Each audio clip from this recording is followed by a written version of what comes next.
Bows, TKOs, yeah. Bows, TKOs, we got bows, TKOs, yeah. Bows, TKOs, we got bows, TKOs, yeah. Bows, TKOs. Bows and TKOs. We are live, episode 102, coming at you from the Valley. And boy, do we got a show to talk about today. Again, episode 102. I'm your host, Shane Gillette, for this weekly MMA podcast, streaming anywhere you get your podcasts and videos on YouTube. I'm rocking the Steelers gear, riding high after the Aaron Rodgers signing's official. Looking at him do some drills this week. Getting excited for the NFL season. Looks like I'm going to be going to Pittsburgh for Packers, Steelers, Sunday Night Football, a little revenge tour for Mr. Rodgers, discount double check. Gives us something to be excited for as Steelers fans. It's been a tough few years post-Roethlisberger era, and I don't think the team's done. I think there's a potential. They may sign a free agent like Amari Cooper, still try to trade for a receiver, which, that could be lingering into the trade deadline. Rumors that they're looking at Jair Alexander or Jalen Ramsey. So to say the least, I am ready for some football. The Angels are starting to make a little comeback and win, which is good. But yeah, I'm glad that the summer slate of MMA is jam-packed. We have some fights that have been announced. We're going to talk about the past two episodes of The Ultimate Fighter, some other things around MMA, recap UFC 316, and preview the Fight Night card in Atlanta. I love that we're not in the Apex till August, so let's jump right in. We have an absolute banger going to Nashville July 12th. We got Nate the Train Landwehr and Morgan Schreier. I'm super excited for that stylistic matchup. That should be fight of the night potential written all over it. And then I had brought it up because I'd seen it all over socials, but officially we have Petr Yan, Marcus McGee, July 26th. Many, like myself, are a little surprised about this booking, but to me it just shows Petr Yan is an absolute dog. He took on the Sugar Show in Abu Dhabi. He's down to fight. If he feels the opponent's up to snuff, he'll do it. Same with Marcus McGee, who's in the back half of the top 15 rankings, staying active. I love to see it. And I do think this is an awesome stylistic matchup as well. Then we have 4 fights booked at UFC 319. I'm super excited about that because most likely I'll be going to Chi-Town to see this. We have Alexander Hernandez and Chase Hooper. That's an awesome bout. We have Jessica Andrade and Lupe Godinez, another great stylistic matchup. And then Nursultan Ruzaboev staying active, taking on Brian Battle. This will be happening at middleweight, so hopefully we have no weight blunders with the welterweight cut. And then a little bit surprising, but we have Gerald Meerschaert taking on Michael Oleksiejczuk. Another fun battle there.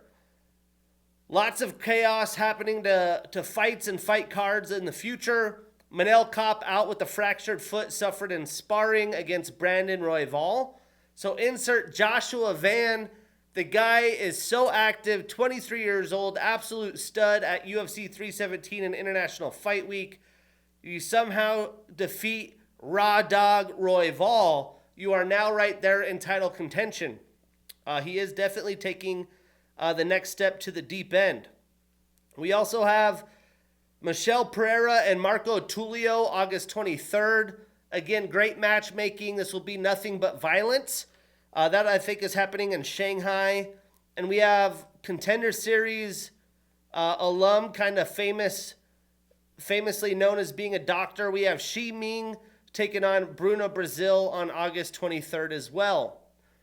And then sadly for this weekend's card, we have Charles Jourdain out in his bout against Ricky Simone.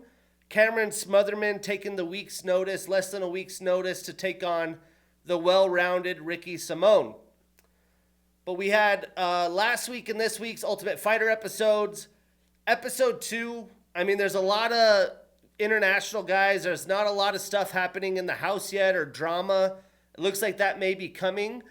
But because this is the 20th anniversary, they're bringing a lot of Ultimate Fighter alums to come train. Chael Sonnen brought in TJ Dillashaw to train with his team. And boy, is TJ looking beefy these days. We had Daniil Doncheko from Team Cormier, who trains at Tiger Muay Thai, with Ultimate Fighter alum and UFC athlete Robert Valentin. Absolutely dominating Brazilians Richard Martins off of Team Sonnen. Daniil looks like a serious threat in the house, only 23 years old, and he is just 100% in all of his shots. Brutal, hard-hitting striker. I'm excited to see what he does in the semifinal fight. In the fight, Richard didn't throw a lot of volume back at Donchenko. Donchenko basically just blitzed him coming forward, RoboCop style. He almost got a finish in round 1, but you have to credit the toughness of Martins, who was able to survive. And as the fight...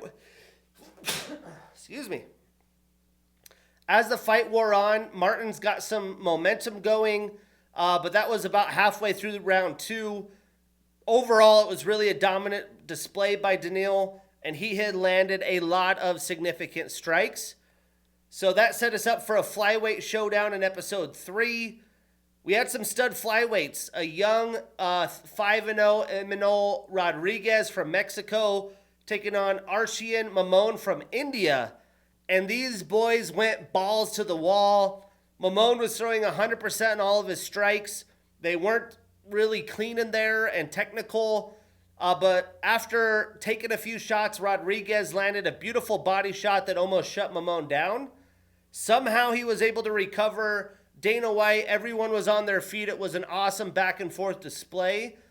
I don't think after he was able to recover, he gave up his back, got up, let Rodriguez slip over the top. I don't think he was truly 100% because with a little bit of time remaining, he kind of had his hands down, egged Rodriguez to come at him.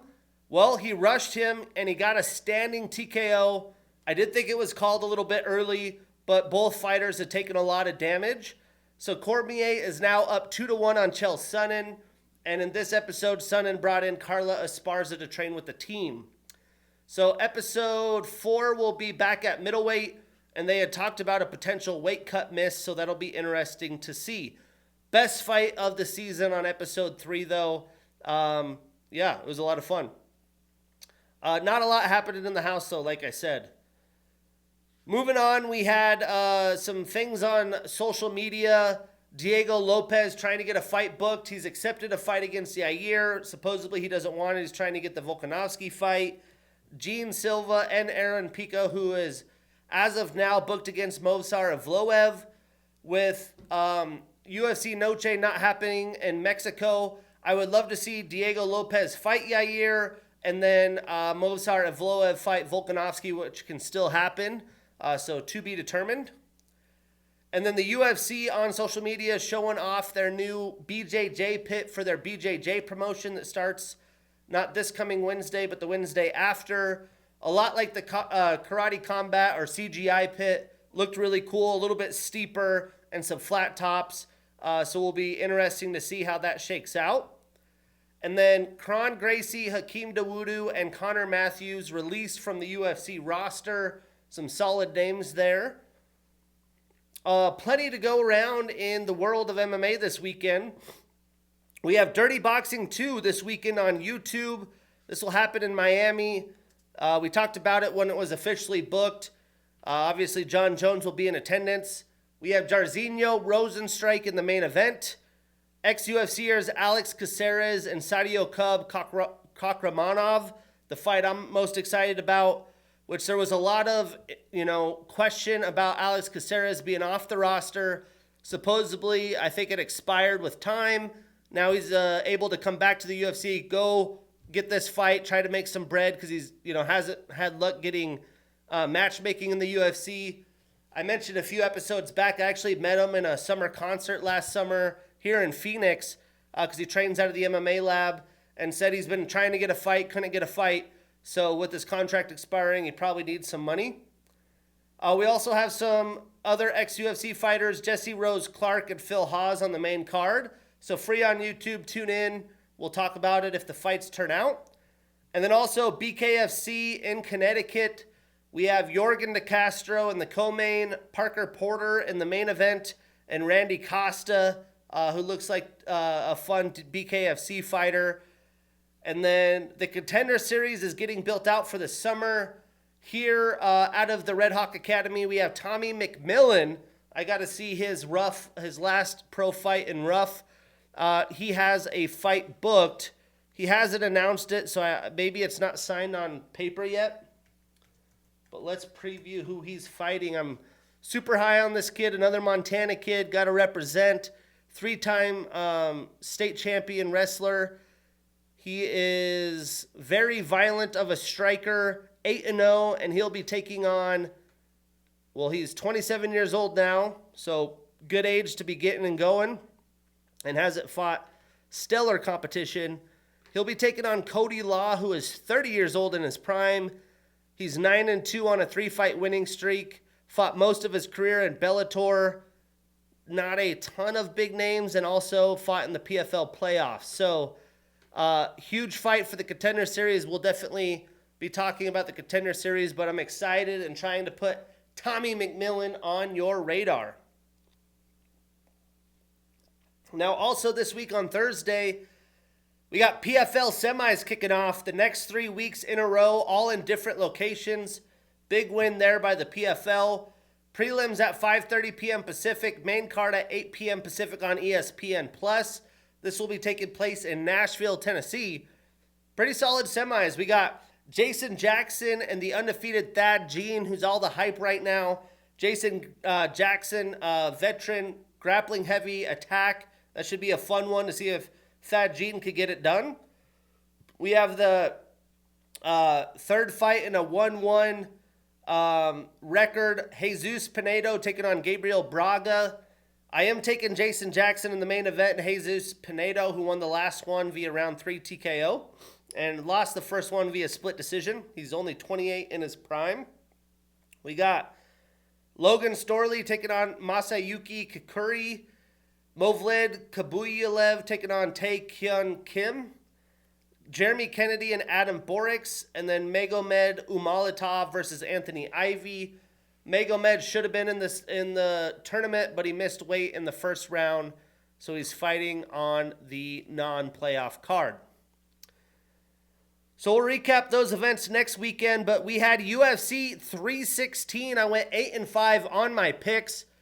Puts me at 614 wins, 313 losses, 8 no contests and draws.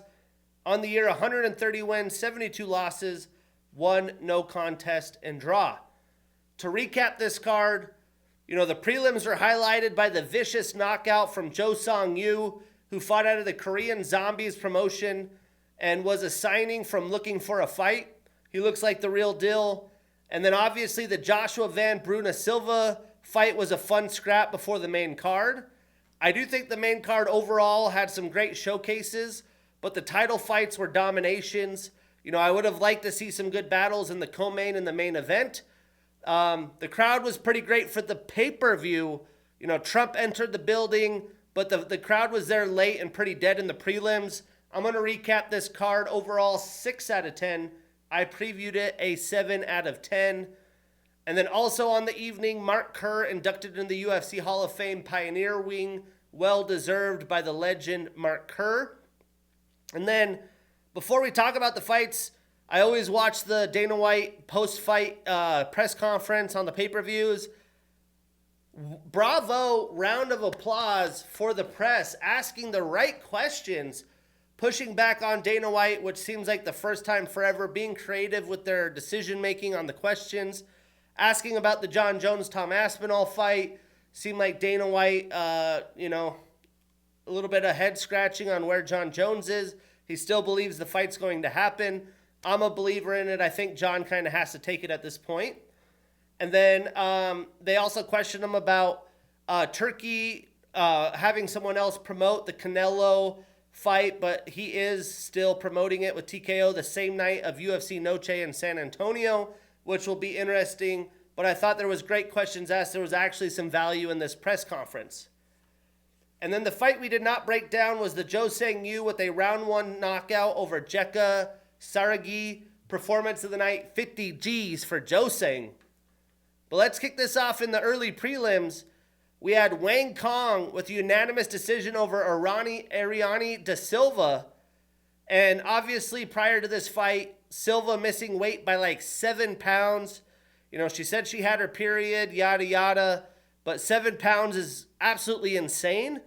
And credit to Wang. I mean, not a lot of women would have accepted this fight. But clearly Kong is game. She's in her prime. She needs to move up the ladder board quickly. And in this fight, Wang was in total control the entire fight. She landed low leg kicks early and almost got herself a TKO from leg kicks. But Ariane had to switch her stances. She could barely put weight on that lead leg. And then in round 2, Wang went to the low kicks early again. But she never really went back to it, which was a little head scratching. But Wang landed a lot more volume throughout the fight due to that compromised leg. Silva wasn't able to kind of stick in her stance and let shots fly. But Silva did come on strong as the fight went on.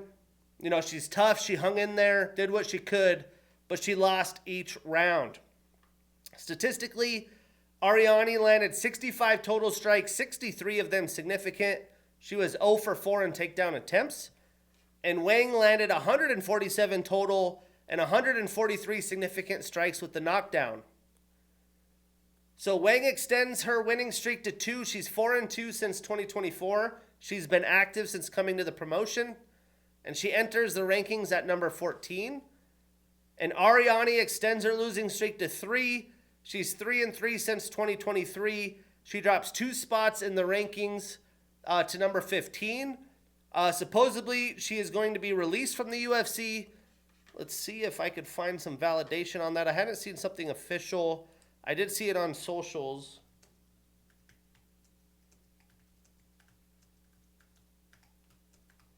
But it's not like they have super deep bodies in these divisions. And yeah, supposedly she is off the UFC roster. I mean, how old is she? She is 31, so still pretty young. Interesting to see what happens in the future for De Silva. But she's no longer with the UFC as of now. So what's next for Wang? Well, a lot of her division is booked up right now. She's already fought twice this year. So if she's eager, she could fight maybe Casey O'Neill or just let the division shake out a little bit. Then into the prelims, we had Andreas Gustafsson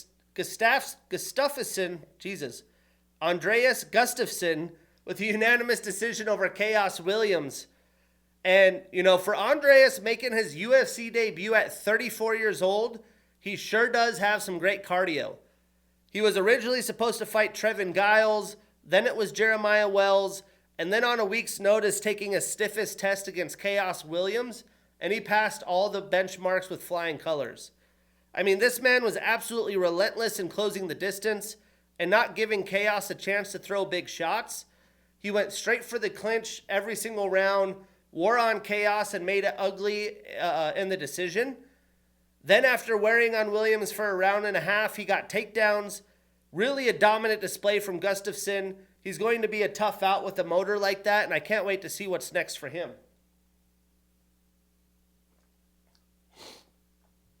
I would assume at his age, he wants to get back in there fairly quickly as well. Statistically, Khaos landed 95 total strikes, 39 of them significant. He had 2 minutes and 17 seconds of control time. Andreas landed 151 total strikes, 98 of them significant. And then he had 8 takedowns in 14 attempts and 9 minutes and 34 seconds of control time. So almost 2 rounds, 14 attempts, lots of clinch work. He grinded it out. So Andreas now moves to 2-0 in the UFC. Khaos extends his losing streak to 2. He's 2-2 since 2023. And what's next for these guys? I would like to see Andreas fight Elizeu Zaleski. And for Khaos, how about Kenan Song? Then moving on in the prelims, we had, I did get the Gustafsson fight wrong, by the way. We had Waldo Cortes Acosta with a unanimous decision over Serghei Spivac. And I can't believe the scorecards for this fight. especially for Waldo. But the fact that the judge that scored this a 30-27, first off, he should never be allowed to judge a fight again, hasn't scored a UFC scorecard since 2014. So why he was scoring after 10 years, I'm not too sure.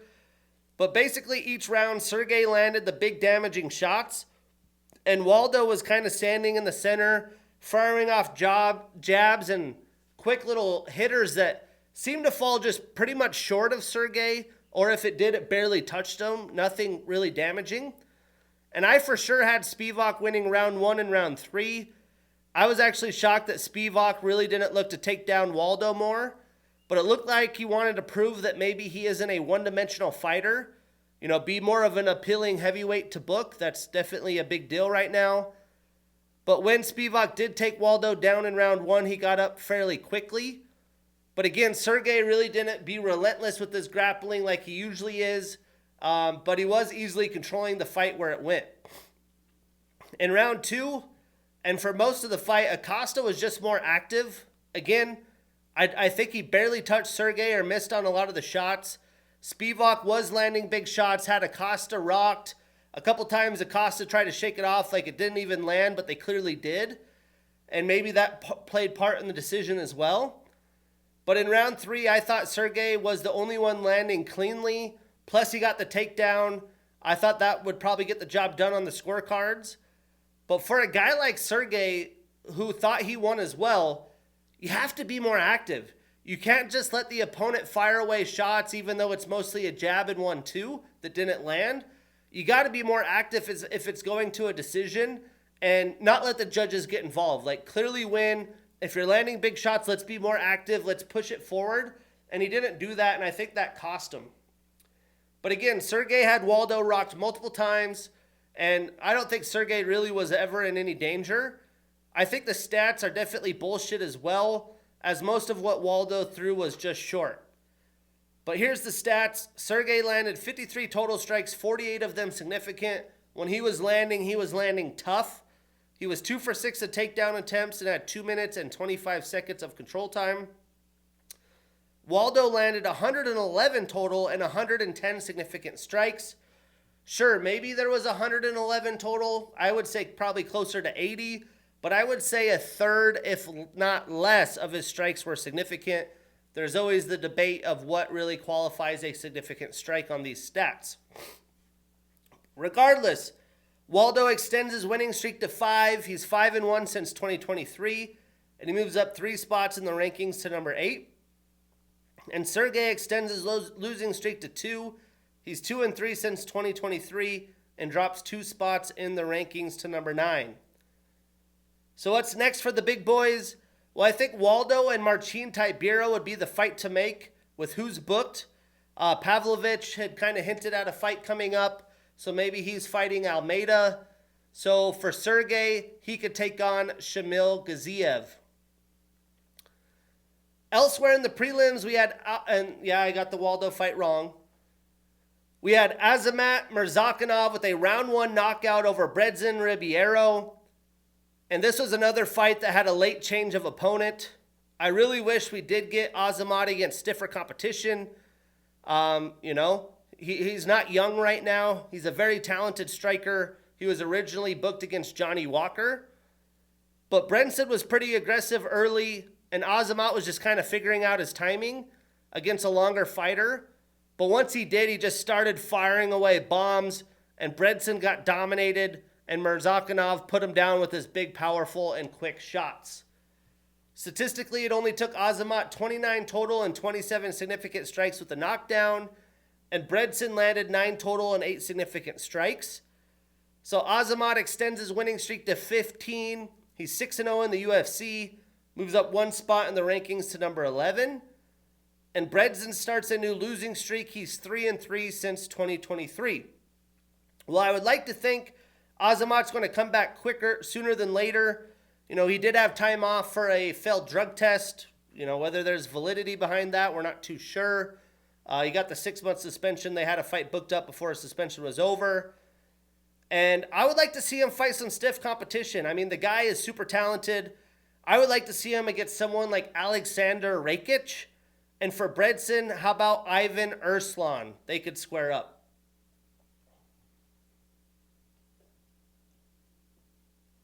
Then really the highlight of the card in the prelim headliner, we had the young buck Joshua Van with a round 3 knockout over Bruno Silva.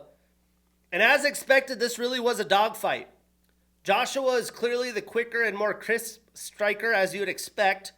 But Bruno did have some success with some low calf kicks, which seems to be the move if you want to try to sit and stand with Van.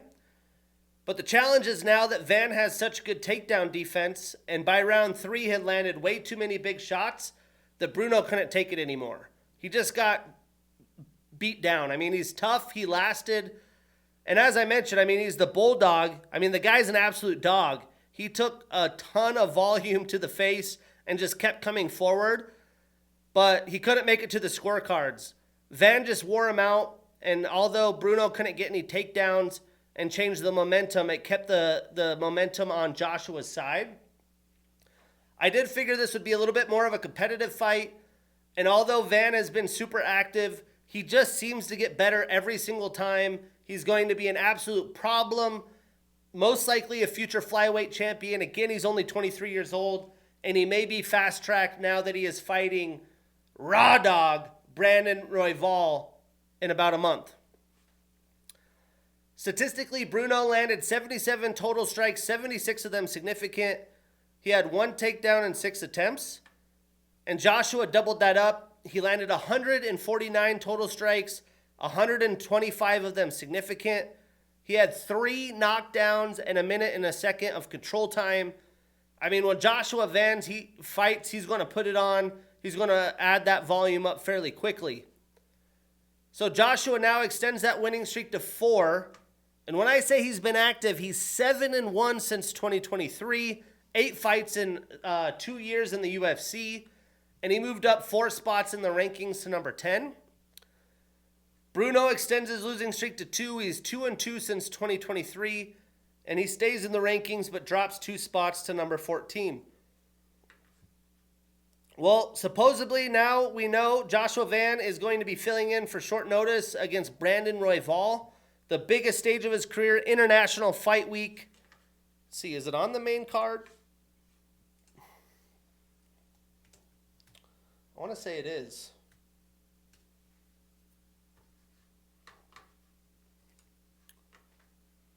International Fight Week, June 28th. So in a couple weeks, not even a month. Yeah, he's the 3rd fight on the main card. As of now, I mean, to be determined. And then for Bruno, how about a fight with Alan Nascimento? Moving into the main card, Kevin Holland is back, ladies and gentlemen. I said I wasn't going to pick him anymore until he proved me wrong, and boy did he, with a round 2 submission via Bravo choke over Vicente Luque. Performance of the night, 50 G's for Kevin Holland. Welterweight Kevin Holland is just a different animal, man. He is full of steam after a dominant display. Luque tried to close distance early and look for a single leg takedown. But when he was on the leg, Kevin's takedown defense really wasn't defense, it was offense. He was just slugging away and landing hammer fists on Luque that were pretty brutal, especially with how long he is.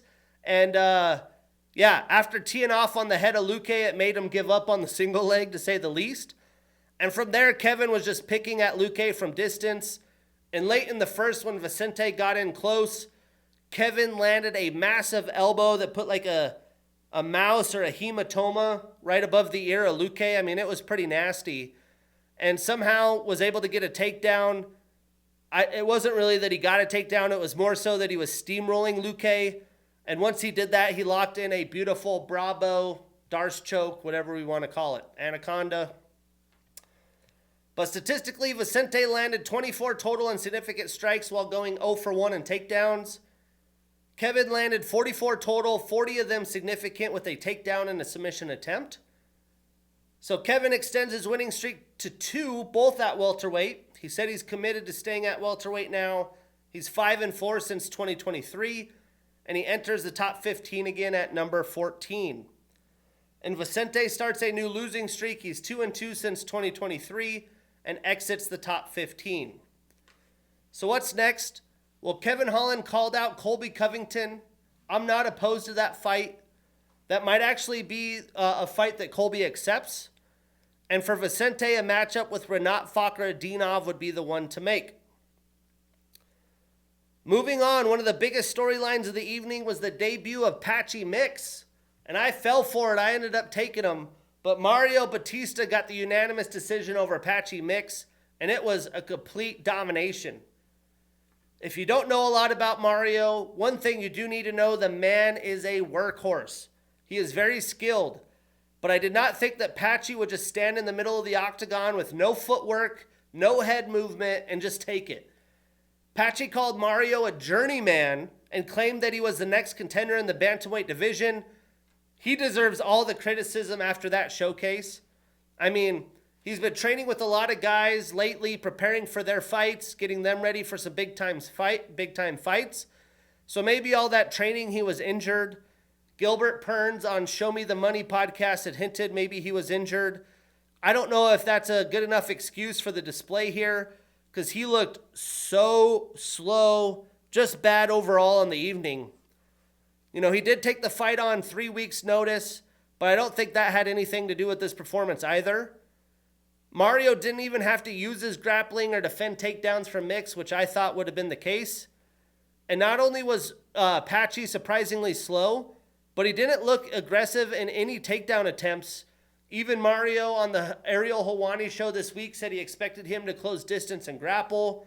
But yeah, it was basically a sparring match for Mario.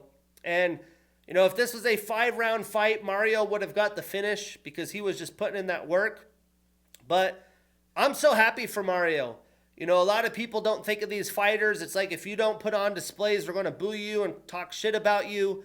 But he did beat Jose Aldo. He works harder than anyone. He deserves the praise from all the flack in the Aldo fight. He's still getting flack, but this young man is a problem in the bantamweight division. That whole MMA lab team is in general. Statistically, Mario landed 173 total and significant strikes. Patchy landed 122 total and significant. He was 0 for 1 in takedown attempts. So Mario extends that winning streak to 8, 5-0 since 2023. He moves up 1 spot to number 9. And Patchy ends a 7-fight winning streak, starts a new losing streak. He's 3-1 since 2023, and of course 0-1 in the UFC. So what's next? Well, Mario said he wants a top 5 opponent.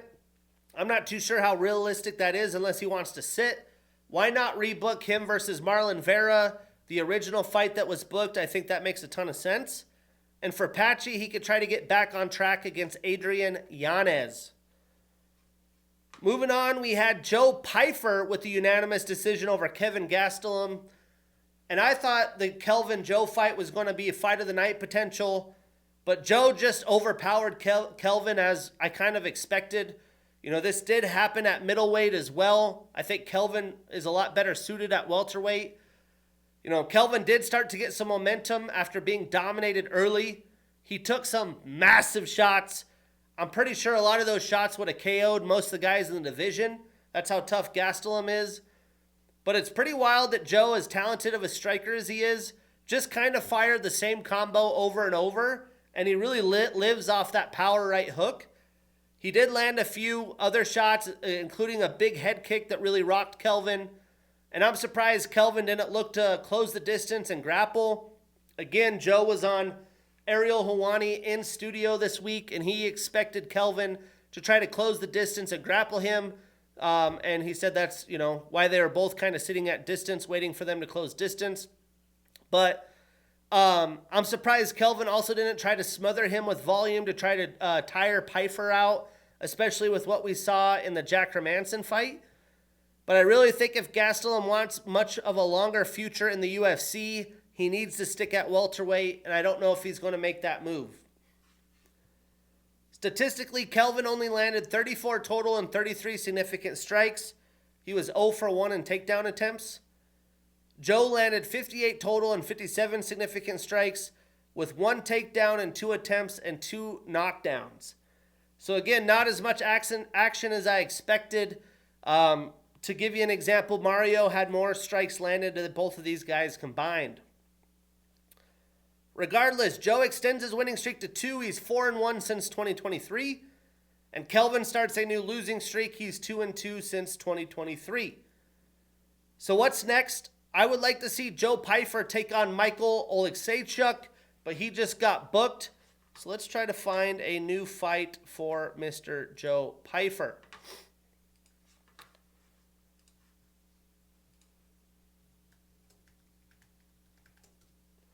Let's see here. A lot of the divisions booked up. You know, I don't think they're going to throw him up against like Abus Magomedov. That's a chance. That's why I had picked Michael Oleksiejczuk. It seems like he maybe could fight Dustin Stoltzfus because really the only other fighter in his rankings is Bo Nickel coming off a loss. And I don't think the UFC will make that matchup. So I'm going to go with Joe and Stoltzfus. And then for Kelvin, I think a fight with Santiago Ponzinibbio would be a good matchup. Then into the co-main. Kayla Harrison with a dominant round 2 submission via Kimura over Julianna Pena. Performance of the night, 50 G's for Kayla. And to me, the highlight of every Kayla week is just how brutal the weight cut is. They showed an image of her for the weight cut and then 9 hours later how much she had hydrated. But when it came to the fight, it was an absolutely dominant showcase from Kayla. Pena was basically on defense the entire time. All that talking, she didn't push the pace, didn't close the distance. I mean, Julianna barely landed any strikes or damage in this fight. And the first round was a slow filling out process. Both women were measured. But Kayla, again, just overpowered Pena in this fight. I think the story for me is what's next in the Amanda versus Kayla fight. You know, how many more times can she make this weight cut? She explained on the Ariel Helwani show how she wanted to quit on Friday night, which is the final attempt to the weight cut, and thought about retiring. I mean, at her age, with how big she's fought, I think she fought at like 180 or 170 in judo. You could see how big she was at 145 in the PFL. So, yeah, you know, can she continue to make the weight cut? Do they make Kayla, Amanda at 145? I'm sure Amanda doesn't want that. That's really going to be the storyline. Statistically, Julianna landed 15 total strikes, 9 of them significant. She was 0 for 1 in takedown attempts. And Kayla landed 59 total strikes, 30 of them significant. She was 2 for 3 in takedowns, a submission attempt, and 6 minutes and 5 seconds of control time. She got the Kimura with under 10 seconds left in round 2. And she said it was kind of a Hail Mary thing. She had the control, throw up a submission, and clearly Julianna didn't want any of it. So Julianna starts a new losing streak. She's 1-2 since 2022. She moves to the number 1 spot. And Kayla extends her winning streak to 4, 3-0 in the UFC. So clearly it's going to be Kayla and Amanda Nunes for the best women MMA fighter of all time. And for Julianna, I think Irene Aldana would be a good fight. She said she called next in the Kayla-Amanda Nunes fight. I think her days of championship contention are behind her.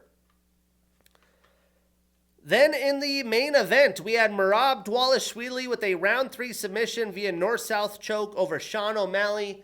Performance of the night, 50 G's for the machine. And I mean, at the end of the day, this was a lot like the first fight, except Merab was able to get the finish. Merab was able to land a ton more volume. You could see the first fight gave him confidence. He wasn't as worried about Sean landing the big shot.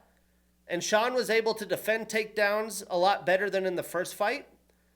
But it did take Sean a while to get back up when he did, and then he was taken down again. He really wasn't able to flow much in this fight. I don't think he really did in the first fight either. He didn't have success with the body shots like he did in the first, and when he threw power shots, he did whiff on them, didn't land at all. You know, one big right hand was pretty close, or maybe it was a left, a kind of fadeaway left, but he was catching air in those. And, you know, Sean didn't really do much fighting off his back. He is longer, so he was able to use butterfly guards to keep Merab floating a little bit. but Merab's top control and pressure is bar none.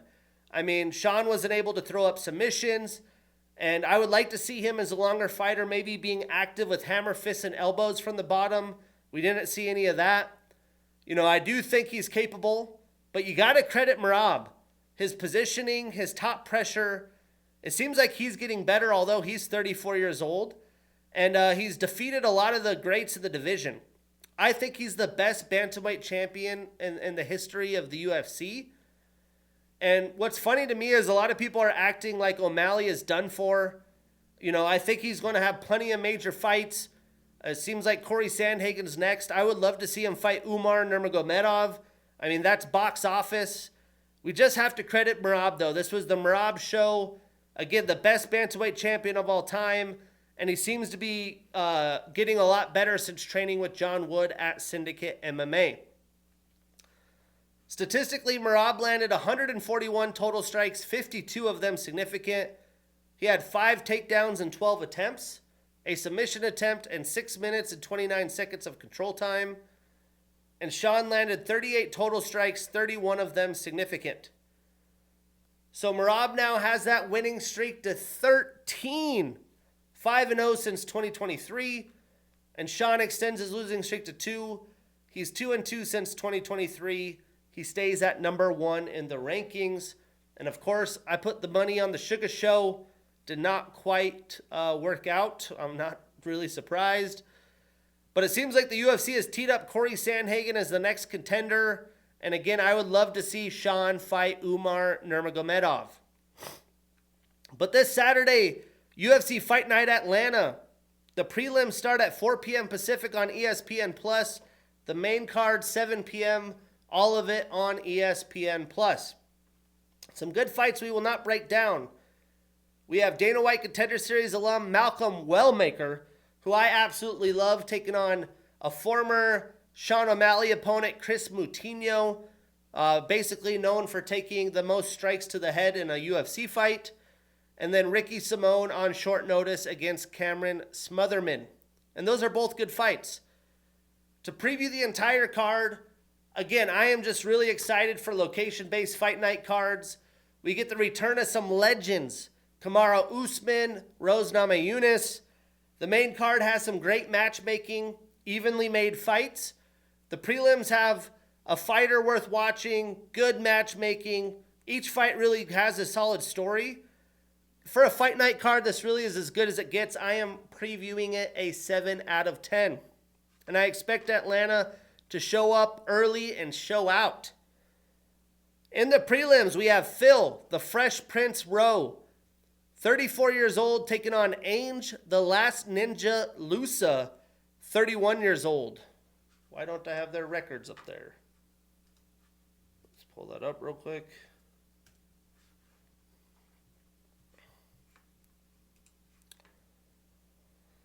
Let's see. Phil is 10-5, Ainge Lusa 10-4.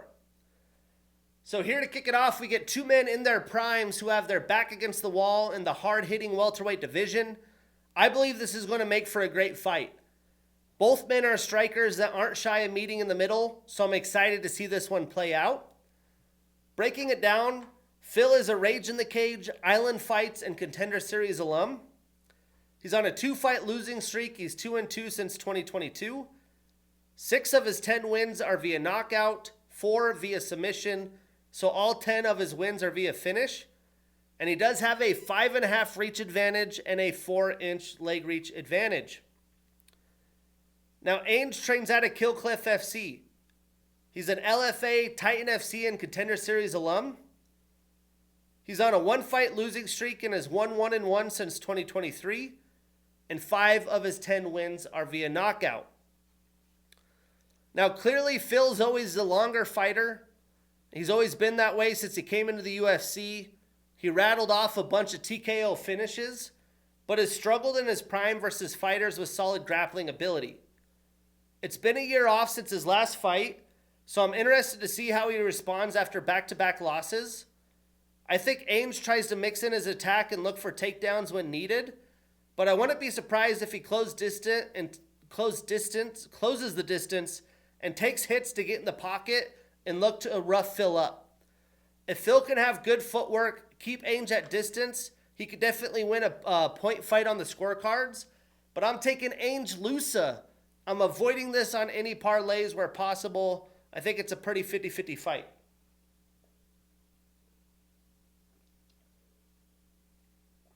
Moving on. We got Cody custom-made Durden.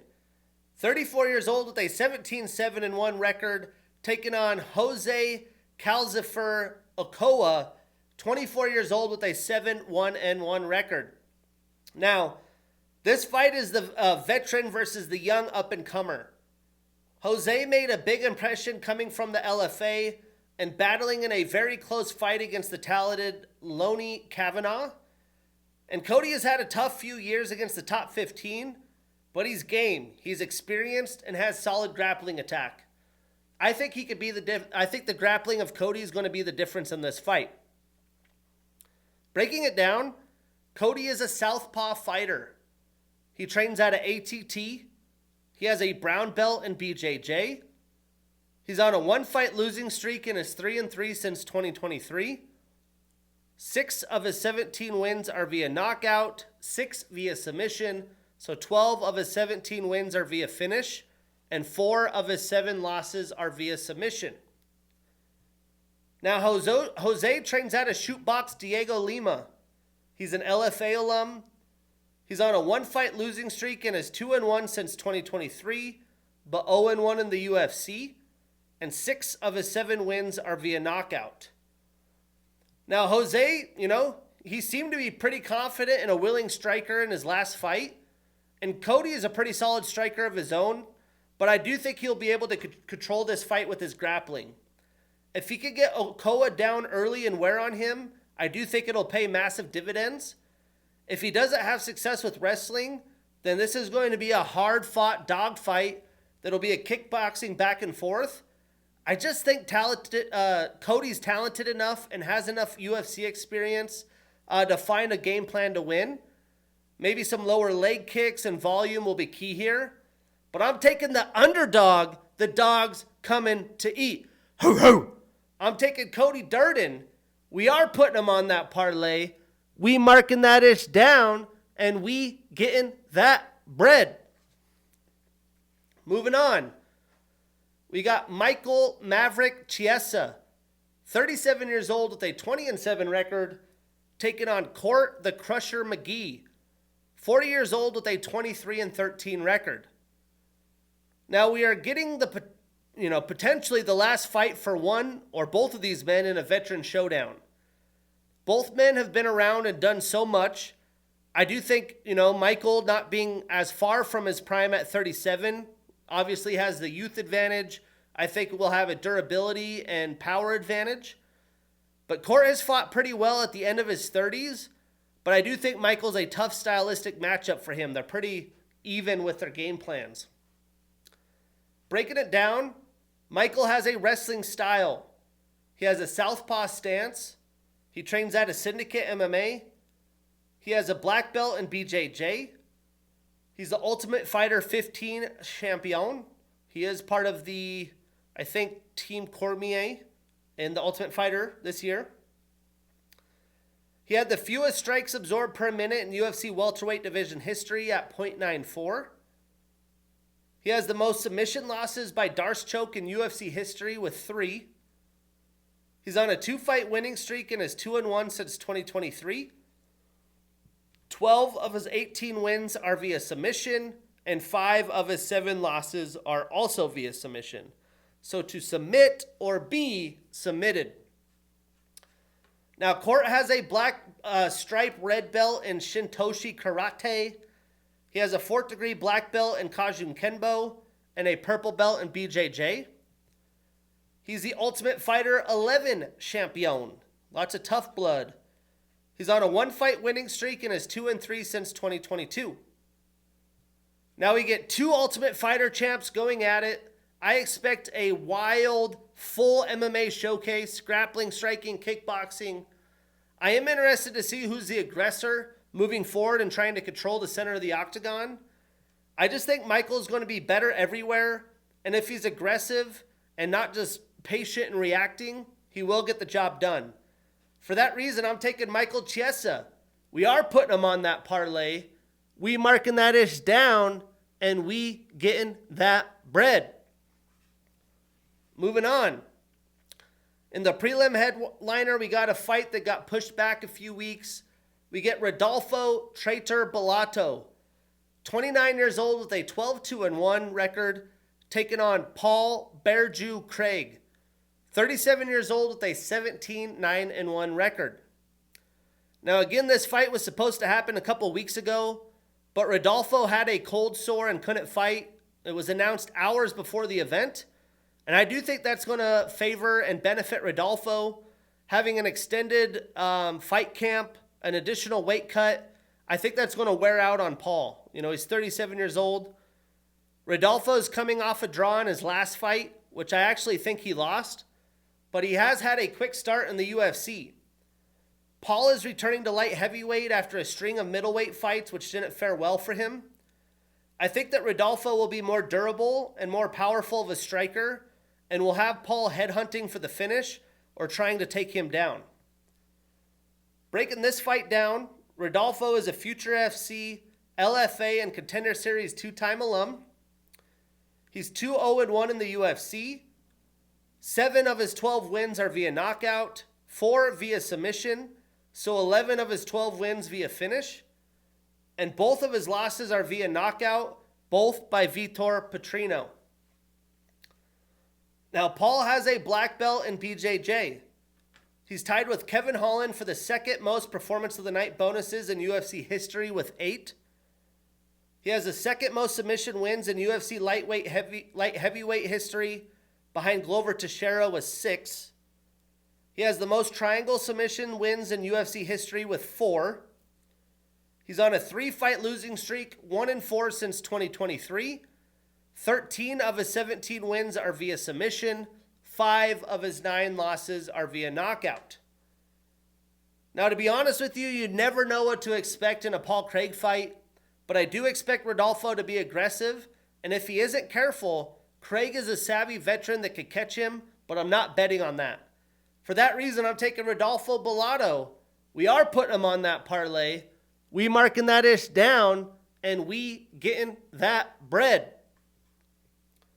Moving on to the main card, we have Alonzo Atomic Menafield, 37 years old with a 16-5-1 record and the number 15 next to his name, taking on Umar C, 29 years old with an undefeated 11-0 record. And personally, the fight odds I think are just downright disrespectful to Menafield. I think Umar is like a minus 700 favorite now. You know, Alonzo, although he's past his prime at 37, he's tough everywhere. He has quality wins like Dustin Jacoby in 2023. And Umar is still inexperienced, but he is a very long and talented striker. He hasn't fought someone who could dirty box, close the distance, and take him down like Menafield can. Breaking this down, Alonzo is a Bellator, RFA, LFA, and Contender Series 2-time alum. He's on a 1-fight winning streak and is 3-2-1 since 2023. 10 of his 16 wins are via knockout. 3 of his 5 losses are also via knockout. So to knock out or be knocked out. Now, Umar is an Eagles FC and KSW alum. He's undefeated on an 11-fight winning streak, 2-0 in the UFC. 4 of his 11 wins are via knockout, 4 via submission, so 8 of his 11 wins via finish.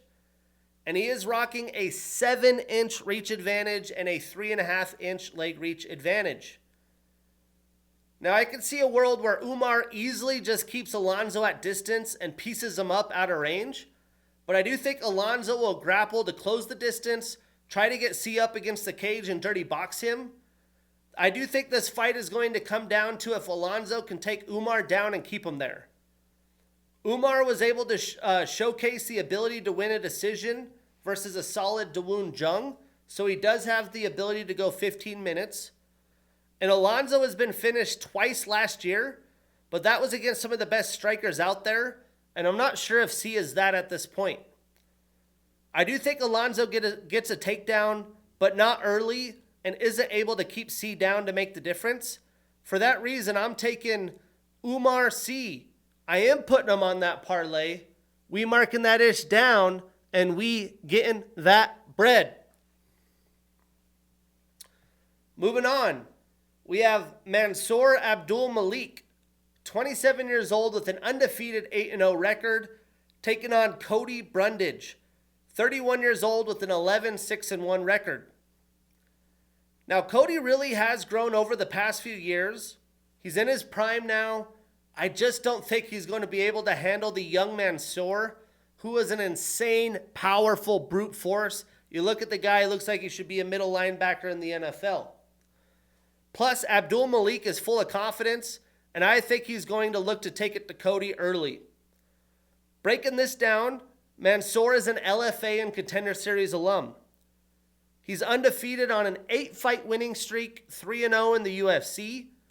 7 of his 8 wins are via knockout, and he's rocking a 7.5-inch reach advantage. We got some length on this card. Now, Cody has an orthodox stance. He trains out of Factory X. He has a purple belt in BJJ. He's a Contender Series and LFA alum.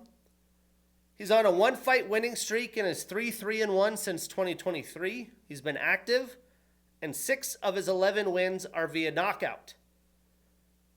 Now, Cody is coming off a first-round finish, but I think he's going to be reactive to Mansour's pressure in this fight. Mansour, I think, is going to have the power and speed advantage and clearly the length, and that's going to help him attack Cody from distance or with takedown attempts. For that reason, I'm saying Mansour keeps his 0. We are putting him on that parlay. We marking that ish down, and we getting that bread.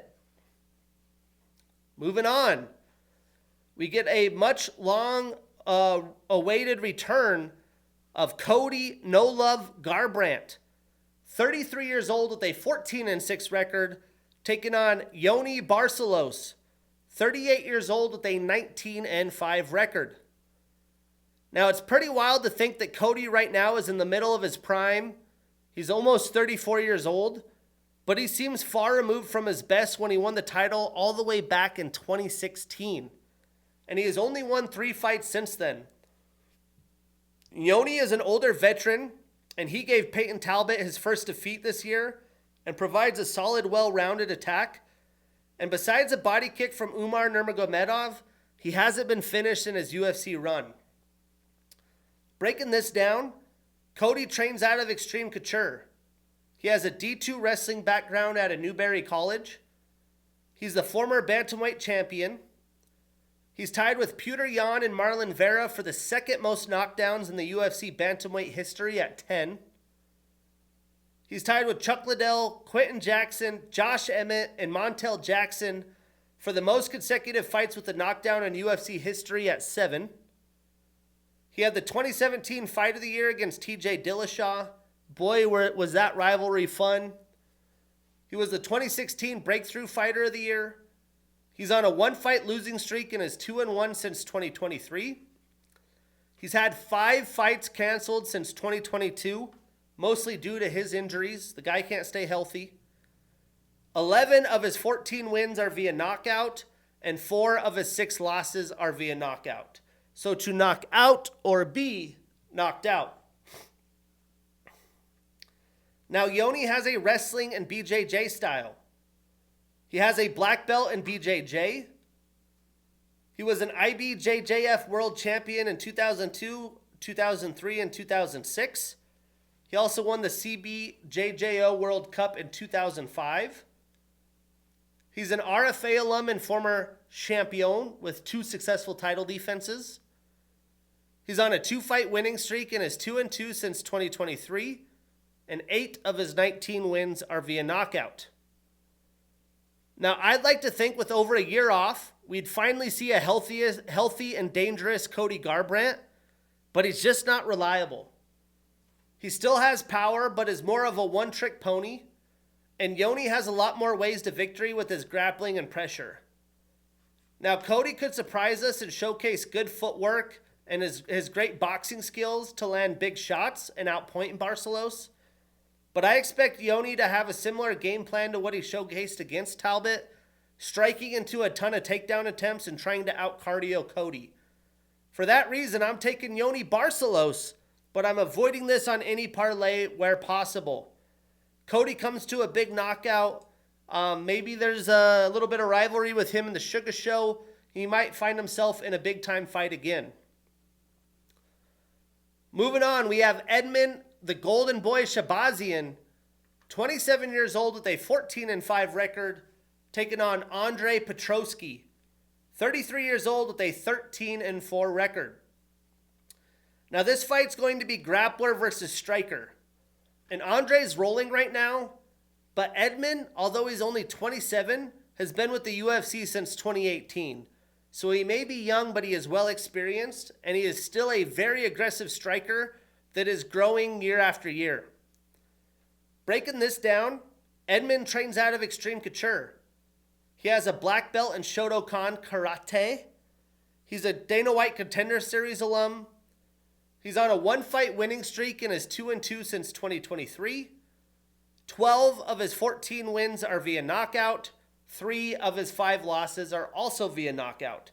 So to knock out or be knocked out. Now, Andre has a wrestling style. He trains out of Renzo Gracie, Philly.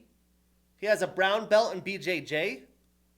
He's an LFA and Ultimate Fighter alum. He's on a 3-fight winning streak and is 4-2 since 2023.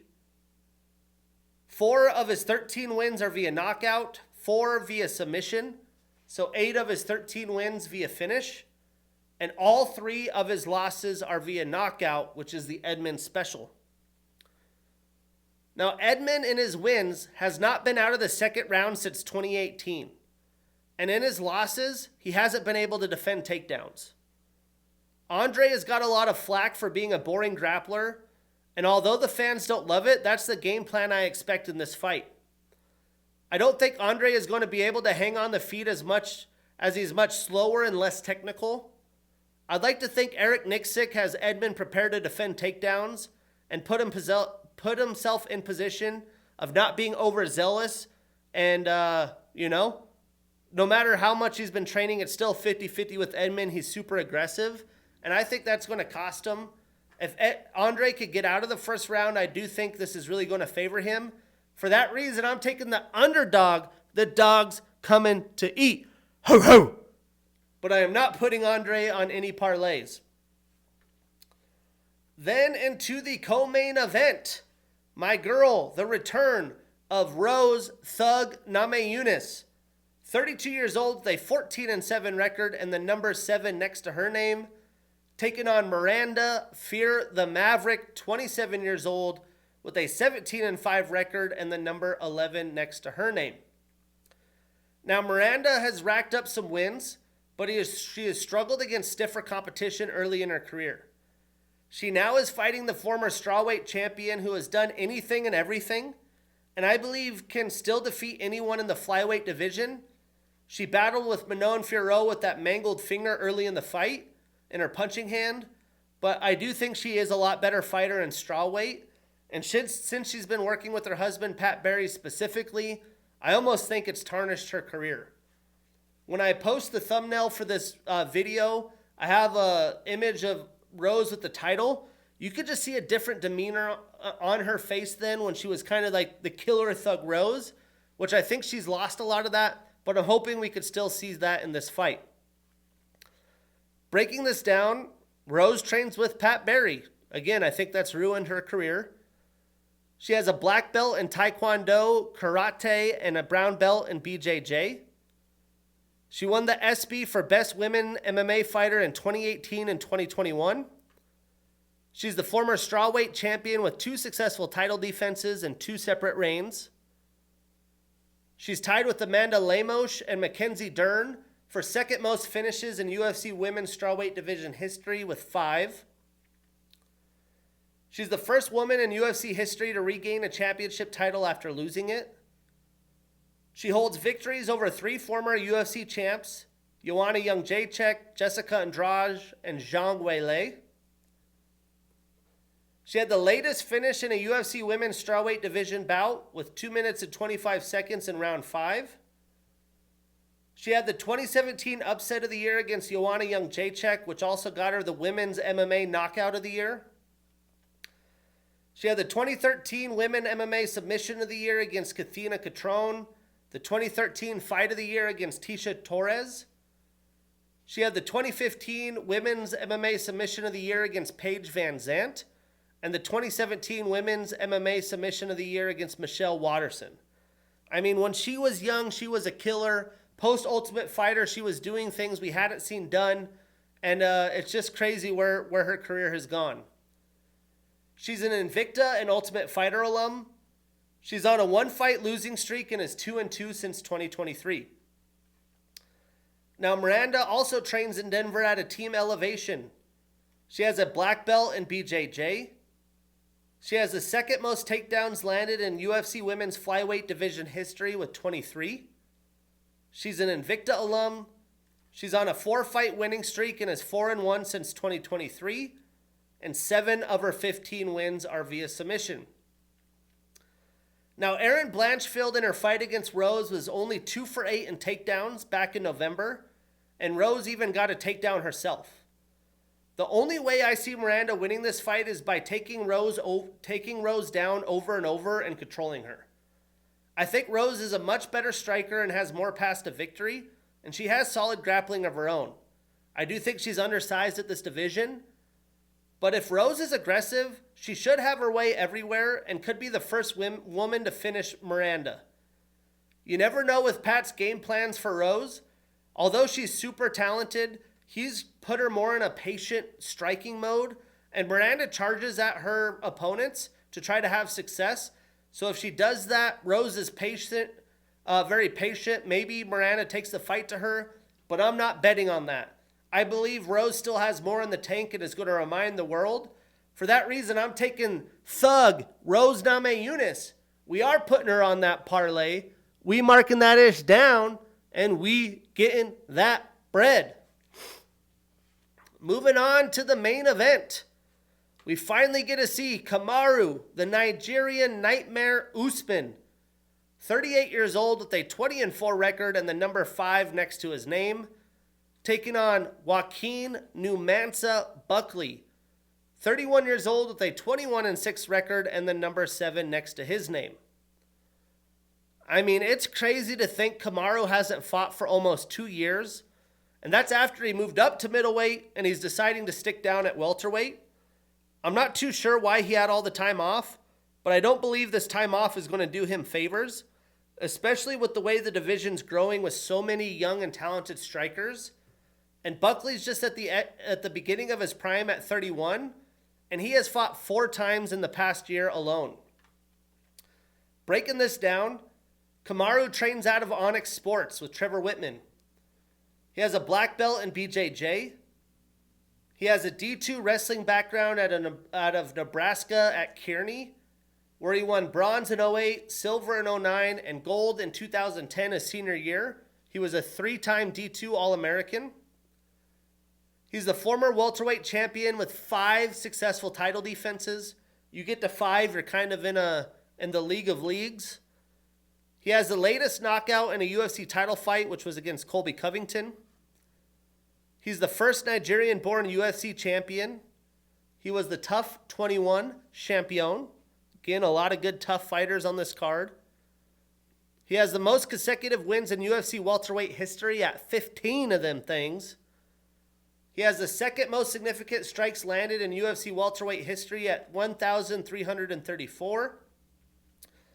The second longest average fight time in UFC welterweight history at 17 minutes and 35 seconds.